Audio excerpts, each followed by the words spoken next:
주님께서 여러분과 함께 마르코가 전한 거룩한 복음입니다.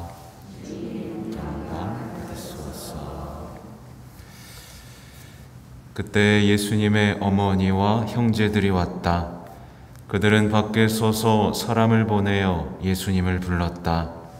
그분 둘레에는 군중이 앉아 있었는데 사람들이 예수님께 보십시오, 스승님의 어머님과 형제들과 누이들이 밖에서 스승님을 찾고 계십니다 하고 말하였다. 그러자 예수님께서 그들에게 누가 내 어머니고 내 형제들이냐 하고 반문하셨다. 그리고 당신 주위에 앉은 사람들을 둘러보시며 이르셨다. 이들이 내 어머니고 내 형제들이다. 하느님의 뜻을 실행하는 사람이 바로 내 형제요, 누이요, 어머니다. 주님의 말씀입니다.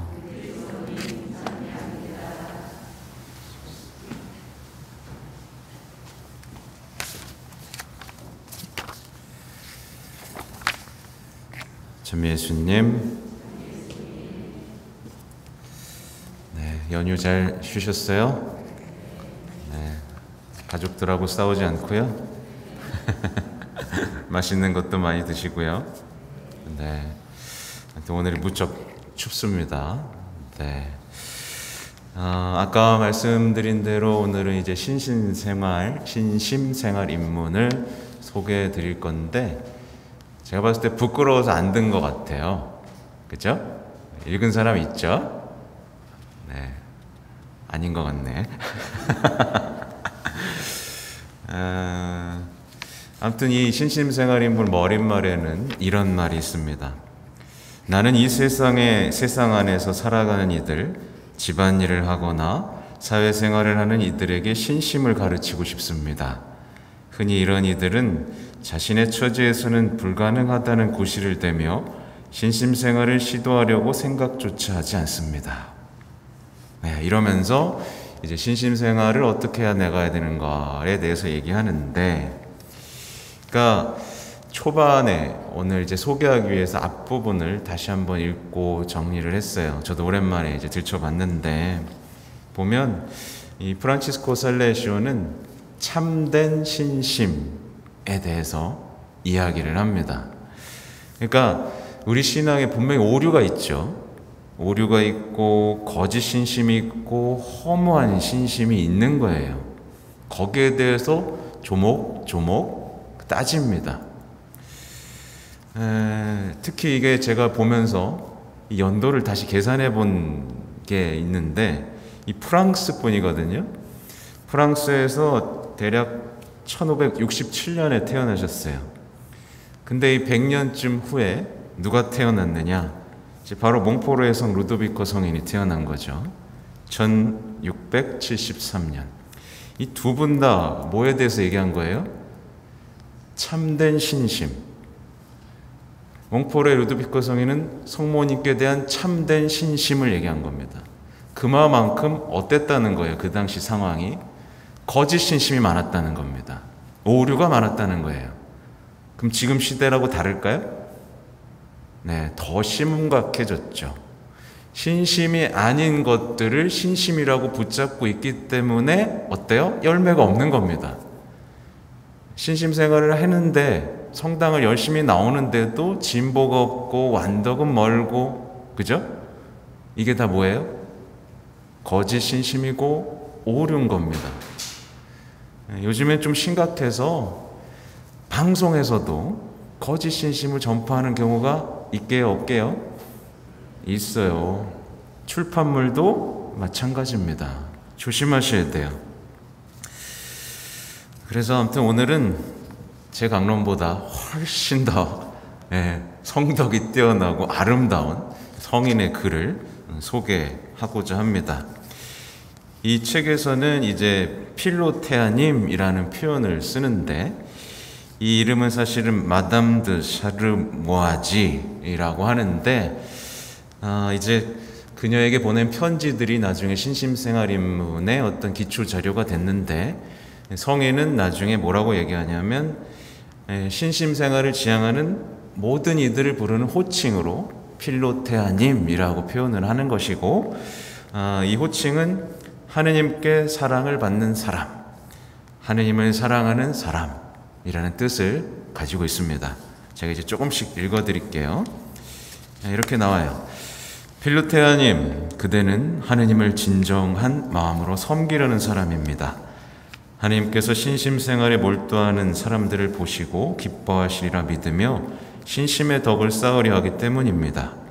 그러나 처음에 착오가 있으면 그 오류가 점점 커져 바로잡기가 어려워지므로 먼저 신심의 덕이 무엇인지 제대로 알아둘 필요가 있습니다. 오류와 허무한 것들은 수없이 많으나 참된 신심은 오직 하나뿐이며, 그러므로 무엇이 참된 신심인지 분별하지 못하면 그릇된 길로 나아가 미신에 빠질 위험에 놓이게 됩니다. 그러면서 예를 좀 드는데, 아렐리우스라는 화가는 그림을 그릴 때 자기가 사랑하는 여인들의 생김새와 모습을 따라 그렸다고 합니다. 이처럼 사람들은 자신의 취향에 맞춰 신심을 그리려 합니다. 금식을 중시하는 사람들 중에는 자기 마음이 미움으로 가득 차 있으면서도 금식만 하면 신심이 깊어진다고 생각하는 사람이 있습니다. 음식 절제를 중시하는 사람들 중에는 목이 말라도 포도주나 물을 마시지 않고 참으면서 남을 비방하거나 모방하는 말로 이웃 사람의 피를 송두리째 마르게 하는 일은 서슴지 않는 사람도 있습니다. 또 어떤 사람은 매일 여러 가지 기도를 바치는 것이 참된 신심이라고 떠벌리면서도 같은 혀로 가족이나 이웃 사람들에게 독소를 퍼부으며 타인을 무시하는 교만과 멸시의 언사를 서슴지 않습니다. 많은 사람들이 거룩한 경건과 관련된 일정한 외적 행위들을 통해서 자신을 가장하고 있습니다. 그래서 세상 사람들은 그들을 참으로 경건하고 영적인 사람들이라고 생각하지만 사실 그들의 신심생활은 경건을 가장한 허상에 불과합니다. 필로테아님, 제가 띄엄띄엄 읽는 거예요. 진실하고 살아있는 신심은 하느님의 사랑을 기초로 하는 것입니다. 결론적으로 말해 신심은 하느님의 참된 사랑 외에 다른 것이 아닙니다. 그러나 사랑 자체를 신심이라고 하지는 않습니다. 이 부분이 중요해요. 이제 하느님께서 주신 사랑으로 우리 영혼의 기쁨이 충만해질 때 이를 은총이라 하고, 그 사랑으로 우리가 덕을 행하려고 노력할 때 이를 애덕이라고 합니다. 그리고 그 애덕으로 우리가 일상을 살아가면서 자연스럽게 자주 선을 행할 때 이를 신심이라고 합니다. 은총을 받고 사랑하려고 노력하고 이것이 자주 했때 신심이라고 한대요. 곧 하느님의 사랑이 우리 안에서 활동함으로써 우리가 그 사랑을 통해 열성적으로 행하는 선행이 일상적인 것이 될 때 이 자연스러운 행위를 가리켜 신심이라고 합니다. 이러면서 뒤에 보충 설명을 하는데, 우리가 하느님의 계명을 지킬 마음이 들게 하는 것이 애덕이라면 기쁜 마음으로 지키게 하는 것은 신심입니다. 그러므로 하느님의 계명을 다 지키지 않는 사람은 선량한 사람도 아니고 신심이 있는 사람도 아닙니다. 신심 깊은 사람으로 인정받으려면 애덕을 지녀야 할 뿐만 아니라 선을 행할 때에도 기꺼이 그리고 신속하게 해야 합니다. 사랑은 영적인 불이고 신심은 이 불에서 타오르는 불꽃입니다. 신심은 하느님의 계명을 지키고 나아가 영적인 가르침과 성령의 감도를 적극적으로 받아들여 실천하는 불꽃과 같은 것입니다. 네, 제가 조금만 읽어드렸는데도 되게 아름답죠? 네, 이 북의 신심생활 1분의 첫째 1장 참된 신심인 거예요. 그럼 2장의 내용을 좀 살펴보면 이 뭐냐면 2장의 내용은 뭐냐면 신심의 본질과 우월성이라는 뜻인데 자꾸 신심을 무시하려는 사람들이 있다는 얘기를 하는 겁니다. 경애하는 필로테아님, 이처럼 세상은 어떻게 해서든지 참된 신심을 비방하려 합니다. 그래서 신심 깊은 사람들을 어둡고 우울해 보인다고 매도하며 신심이 사람을 우울하고 불쾌하게 만든다고 떠벌립니다. 그러니까 너무 거룩하게 살지 마, 이런 표현인 거죠. 요즘에 세상 사람들은 신심 깊은 사람들이 금식과 기도를 하고 원수를 용서하고 병자를 방문하고 가난한 사람들에게 자선을 베풀고 밤에 잠을 적게 자고 분노를 참고 그릇된 욕망을 억제하고 오간의 쾌락을 버리는 등 본성적으로 실천하기 어렵고 괴로운 것을 행하는 것으로 알고 있습니다. 여러분도 그러세요?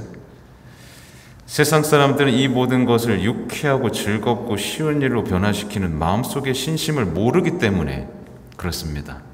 그래서 이제 제가 여긴 안 써놨는데 꿀벌 얘기를 해요. 쓴 액을 빨아들여서 꿀을 만들어낸다. 그래서 신심 깊은 사람들은 이를 통해 고통을 기쁨으로 바꾸고 쓴맛을 단맛으로 변화시킵니다. 네, 이렇게 얘기를 합니다.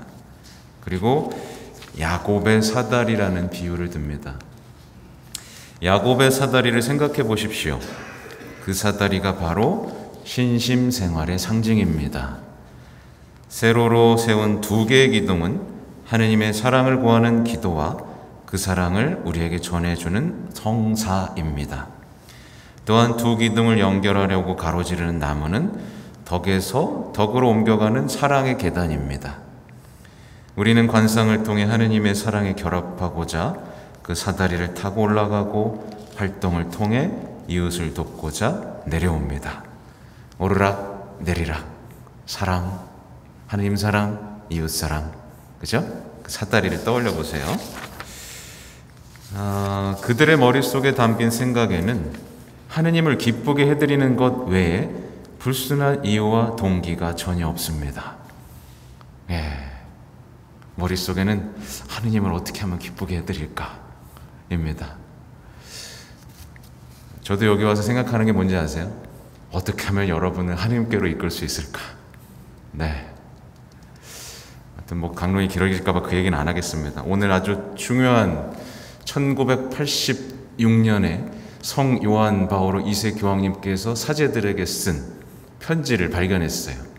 거기에는 요한 마리아 비안네 신부님의 예를 들면서 고해성사, 성체성사, 또 뭐였더라? 아무튼 거기에 대한 아름다운 얘기들을 펼쳐주셨어요. 그래서 제가 여기서 뭘 해야 될지를 분명하게 다시 한번 알게 됐습니다. 아무튼 이 세상과 이 세상에 속한 것을 순수하고 진실하게 오로지 경우에 따라 필요한 것만 가볍게 취하기 때문에 그들은 가볍고 빛나는 옷을 걸치고 있습니다. 이런 이들이 참된 신심을 지닌 사람입니다. 이게 중간에 생략했는데 이 천사를 비유한 거예요. 그러니까 머릿속에 하느님을 기쁘게 해드리는 것 외에는 다른 게 없고 그러니까 가벼운 거예요. 천사처럼. 세상에 속하지 않고 세상에 뭐 이렇게 미련이 없어요. 하나님께 기쁜 것만 해드리고 싶은 겁니다. 오르락 내리락 오르락 내리락, 그죠? 이것으로 가야 됩니다. 네. 근데 우리는 어떻게 해요? 세상을 사랑했다가 하나님을 사랑했다가 양다리 걸쳤다가, 그러니까 평생 사다리 근처도 못 가보는 거죠. 네. 왔다 갔다 왔다 갔다 그러다가 구덩이 빠지고 이러는 거예요. 그래서 뒤에 표현이 되게 아름답네요. 애덕이 우유라면 신심은 크림이고 애덕이 화초라면 신심은 꽃이며 애덕이 보석이라면 신심은 그 광채입니다. 또한 애덕이 귀한 향유라면 신심은 그 향기입니다.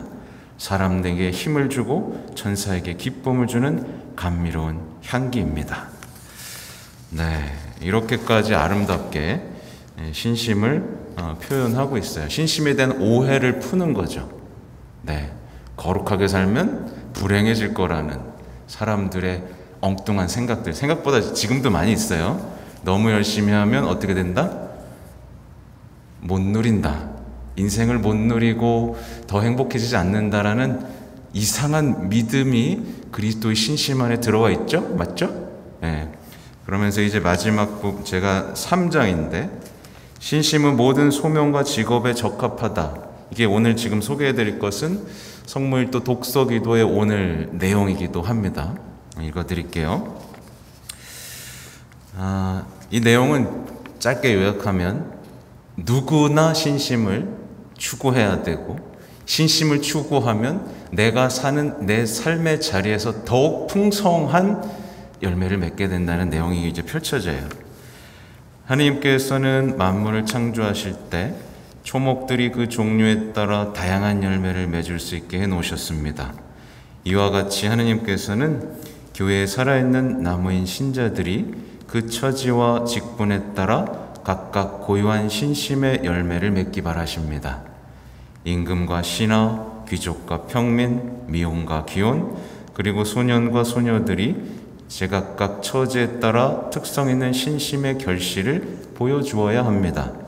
더 나아가 신심은 개인의 능력, 일, 직무에 적합한 것이어야 합니다. 사람들 중에는 참된 신심과 무분별한 신심을 식별하지 못하는 사람들이 많으며 심지어는 신심을 배척하거나 비난하는 사람도 있습니다. 이 얘기가 뭐냐면 수도자가 그러니까 예를 들면 그런 겁니다. 여기 주부들이 많으니까 주부가 집에서 밥 안 해주고 성당에 나와서 기도만 하면 그게 좋은 신심인가요? 아니죠. 그죠? 마찬가지로 직장에 나가서 돈을 벌어야 할 어떤 가장이 나는 수도자처럼 살고 싶어 라고 하는 건 거짓된 신심인 거죠. 그죠? 예를 들면 뭐 그런 헷갈리는 신심에 대한 식별에 대한 얘기죠. 그래서 이제 설명합니다. 그러나 필로티아님, 참다운 신심은 아무것도 방해하지 않고 오히려 모든 일을 완성하게 합니다. 자신의 정당한 직무를 망각한 사람의 신심은 그릇된 것이 분명합니다. 참된 신심은 더욱 그러합니다. 해야 할 일을 방해하지 않을 뿐만 아니라 오히려 더욱 충실하도록 도와줍니다. 자신에게 놓인 현실에 신심을 더하면 그 현실은 더욱 풍요로워집니다. 가정은 더욱 화목해지고 부부간의 사랑은 깊어지며 애국심은 두터워지고 자신이 맡은 일을 더욱 즐겁게 할 수 있게 됩니다. 근데 이거를 요즘 못하고 있는 거예요. 고3이 되면 신심을 때려치고 공부만 한다거나, 그죠? 뭐 중요한 일만 있으면 신심을 다 치워버리잖아요. 그걸 모르는 겁니다. 신심이 얼마나 우리 삶을 풍요롭게 해주는지, 어떻게 된 건지 모르겠어요. 그래서 이제 구체적인 예, 군인들의 막사나 근로자들이 일하는 공장이나 가정에서, 집안이라는 가정에서 신심 생활을 할 수 없다는 주장은 잘못된 것입니다. 세상에서 생활하는 사람은 완덕으로 이끄는 신심 수행의 방법은 얼마든지 있습니다. 흔히 완덕에 도움이 된다고 여겨지는 외딴 곳에서 완덕을 잃어버리는 사람들이 있고, 그와는 정반대의 세상 속에서 완덕에 진보하는 사람들도 있습니다. 신심을 보존하는 데 환경은 진실로 문제되지 않습니다. 우리는 어떤 환경에 있든 완덕으로 나아갈 수 있고 더 그렇게 해야 한다는 것을 명심하십시오. 이게 제 3장 내용이에요. 대표적인 예가 지금 생각나는 건 콜베 신부님이죠. 그 상황에서 하나님의 사랑을 완성했죠. 누군가는 내가 여기에 있어서, 그죠? 이 나치들을 탓하면서 막 이렇게 막 억울한 삶을 살 수 있었겠지만 그 상황에서 사랑을 완성했습니다. 그러니까 아무튼 여러분이 신앙생활 하면서 가정은 더욱 행복해져야 되고 직장 생활은 더욱 힘차져야 되고, 그죠? 모든 관계는 더욱 평화로 이끌어갈 때 여러분은 지금 참된 신심 안에 있다라는 걸 기억하셔야 되겠어요. 아무튼 오늘 복음 마지막에 나오죠. 이들이 내 어머니고 내 형제들이다. 하나님의 뜻을 실행하는 사람이 바로 내 형제요, 누이요, 어머니다. 연결되죠? 하나님의 뜻을 실행하는 사람.